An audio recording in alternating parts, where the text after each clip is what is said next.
समस्त आदरणीय शिक्षक साथियों को सादर नमस्ते।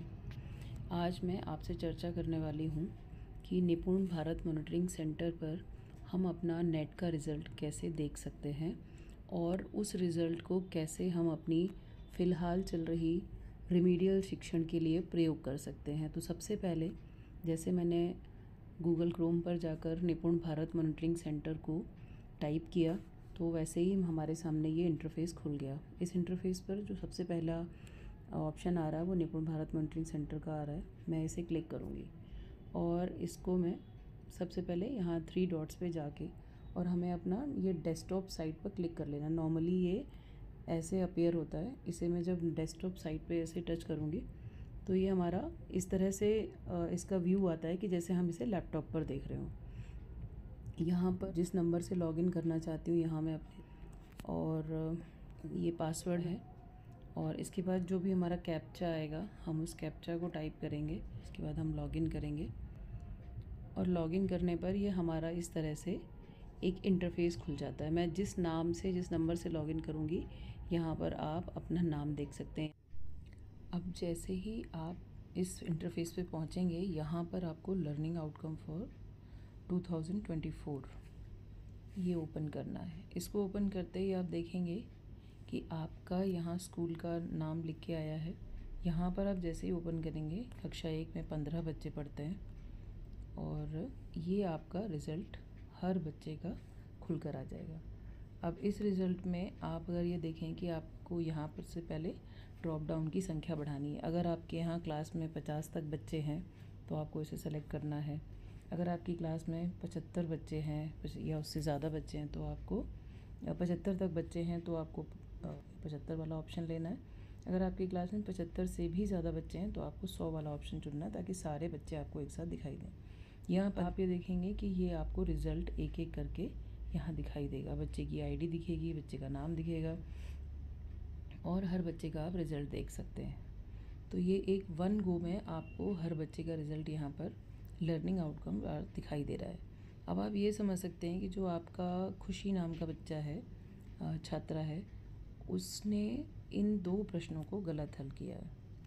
इस तरह से एक एक करके आप क्लास वाइज अपना रिज़ल्ट देख सकते हैं। अब हम देखते हैं हमने ये देखा है कक्षा 4 से लेकर 8 तक का रिज़ल्ट हमारा बहुत अच्छा नहीं गया है। हम कक्षा 4 का रिज़ल्ट खोलते हैं। इसमें भी 15 बच्चे हैं और जैसे ही रिज़ल्ट ओपन होगा डेटा खुलकर आ गया। अब हम देखेंगे कि हमें एक एक करके विषयवार और लर्निंग आउटकम वार हमारा ये रिज़ल्ट दिखाई दे रहा है।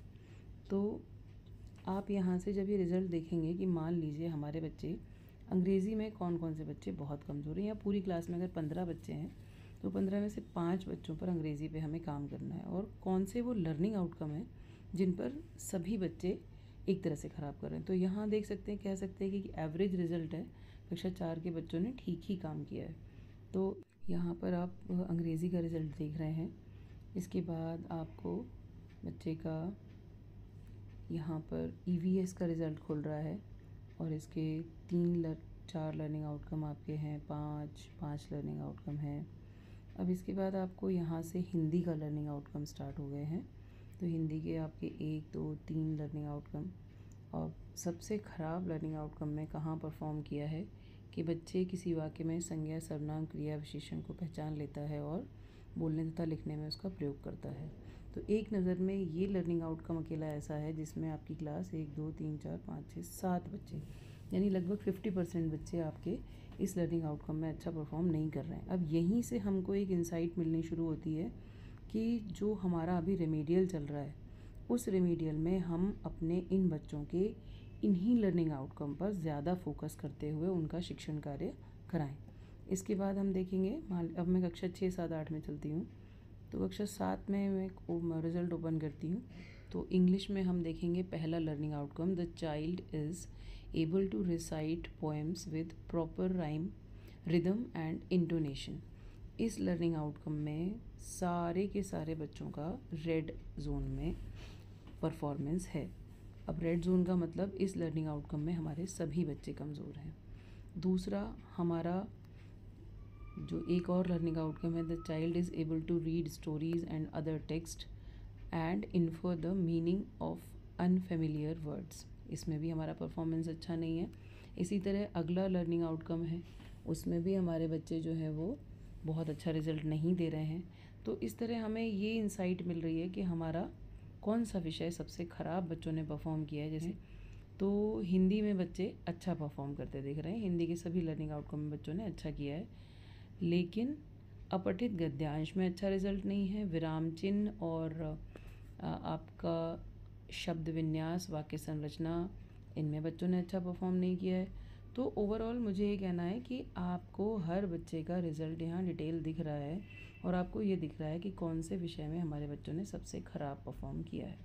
तो यहाँ आप देख रहे हैं कि ये विज्ञान है, ये इतिहास है। इतिहास में बच्चों ने बहुत अच्छा नहीं किया, यानी कि एसएसटी का रिज़ल्ट बहुत अच्छा नहीं दिख रहा है इस क्लास का। तो इस तरह से आप एक एक क्लास का रिज़ल्ट देखते जाएं।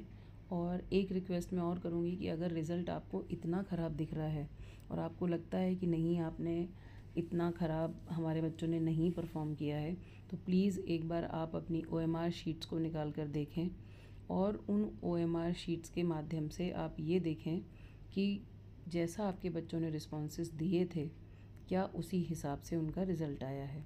इसके बाद आप एक बार ये अवलोकन करें, ये ध्यान दें कि क्या आपने जब रिज़ल्ट बच्चों का स्कैन किया था तो क्या पूरा डेटा आपका सिंक हुआ था।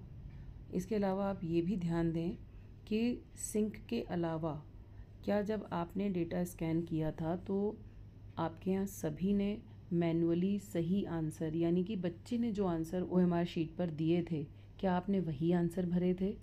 तो इन प्रश्नों के जवाब ढूंढना भी बहुत ज़रूरी है, क्योंकि अगर कहीं पर डाटा में कोई डिफरेंस आ रहा है तो हमें अगले सत्र के लिए एक बहुत अच्छी इंसाइट मिलती है, उदाहरण मिलता है कि हम क्या क्या गलतियाँ इस सत्र में जब नेट परीक्षा होगी तो वो गलतियाँ हम नहीं करेंगे। एक बार ध्यान दीजिए, अपने अपने विद्यालय का रिज़ल्ट देखिए और न सिर्फ अभी रिमीडियल में बच्चों पर इन लर्निंग आउटकम के रिज़ल्ट के आधार पर काम करिए, बल्कि आगे आने वाली इस सत्र की नेट परीक्षा के लिए अपनी तैयारी हर प्रकार से बहुत बेहतर कीजिए।